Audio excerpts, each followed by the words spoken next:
Você é pessimista nas questões de como andam as coisas? Não exatamente. Eu diria que eu tenho uma visão de mundo bastante cética, trágica, por conta da formação, meu histórico de formação e sei lá, o ambiente familiar. Eu fui criado num ambiente de muito livro, né? Meu pai e meu avô, médicos humanistas e tal. Então, eu diria que eu tendo a ter uma visão de mundo. Filósofo, quando fala sério, fala devagar, tá? Não, tudo. Então, assim, eu tendo... porque as coisas você precisa explicar com cuidado, senão o povo, ainda mais hoje em dia, que todo mundo entende a merda que quiser. Exatamente. Verdade. Então, assim, eu tendo a ter uma visão de mundo um pouco mais realista, né? Um pouco mais cética, o que normalmente é identificado como pessimista no mundo que a gente vive, em que tudo é marketing. Todo mundo quer agradar todo mundo quer somar, falar de superação, como é lindo. Então, eu normalmente sou assimilado, inclusive me chamam de o Schopenhauer brasileiro, porque Schopenhauer, no século XIX, filósofo alemão, é o primeiro que rompe com a visão harmônica de ser humano, harmônica na filosofia, harmônica de natureza, diz que tudo é dominado por uma vontade louca, insaciável, o cara que influenciou Freud, né, na concepção de pulsão. Então eu tendo a ter um olhar mais pessimista. Agora, no fundo, quando você é um pouco mais pessimista para valer, você não é pessimista no varejo, né? Que significa ficar falando que o mundo vai acabar por causa da Covid, dizendo que todo mundo vai morrer, entrando numa pira de que as vacinas são chips chineses para controlar a gente, né? Ou achar que o mundo nunca vai ser a mesma coisa, que a gente nunca mais vai dar beijo na boca. Isso que eu chamo de pessimismo no varejo. Quando você é pessimista no atacado, você acaba percebendo que o pessimismo no varejo normalmente é mau caratismo mesmo. Entendi. E esses pessimismos no varejo, eles são bastante alimentados pela... Cara, esse lance do chip na vacina, cara, como é que alguém pode acreditar nisso? Alguém me contou isso recentemente. Estou repetindo Não, mas eu já ouvi isso várias vezes. E que eu acredito que essa pessoa ouviu, porque... Não, eu também já ouvi isso. Eu há anos atrás fazia na FAAP, na Faculdade de Comunicação, onde eu dou aula, onde eu dou aula na graduação, mas isso há anos atrás, a gente recebia num trabalho que os alunos faziam, que eles traziam gente que acredita em coisa estranha, como se fosse um ensaio para fazer um talk show, uma coisa assim, né, de entrevistas. Eles entrevistavam os caras. Então veio o ET, gente que dizia que era ET, Caralho. e gente que dizia que estava com chip que o ET tinha colocado. Então essa história de ser chipado é uma história antiga, né? Velho. Agora, a novidade é achar que a vacina chinesa vai chipar a gente. É um nível de debilidade mental que você tem que fazer um esforço para escutar e não vomitar, né? Sim. Eu particularmente acho graça, cara. Eu ouço essas porra, eu acho graça. Não fico nem Não, eu puto. também acho graça. Que com o passar do tempo, foi tanta coisa que eu ouvi que já me encheu o saco. De repente, eu sou vocês amanhã. Chega uma hora que enche o saco. Faz sentido, entendeu? faz sentido. De ouvir merda.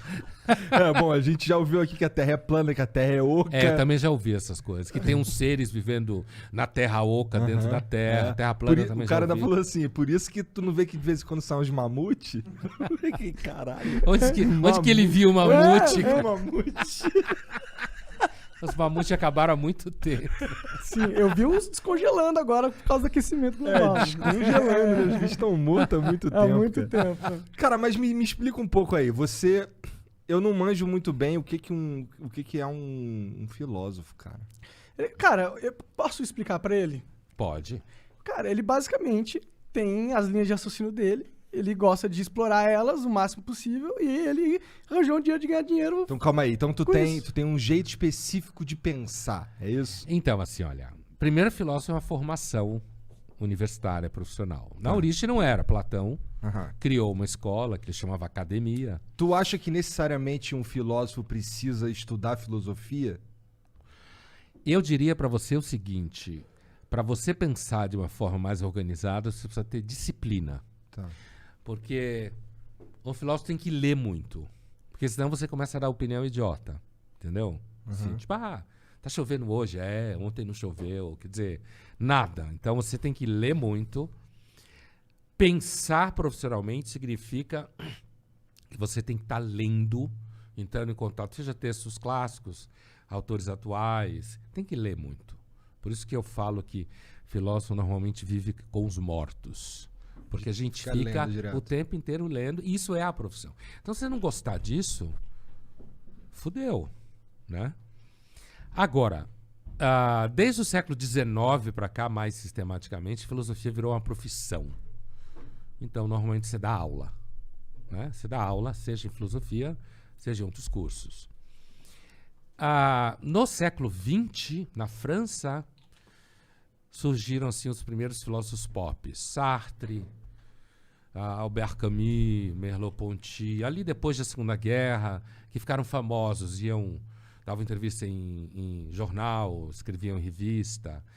Então, Camus eu li bastante na faculdade. Mito de Sísifo, Estrangeiro, foram os primeiros filósofos pop, digamos assim, da história, e foi na França.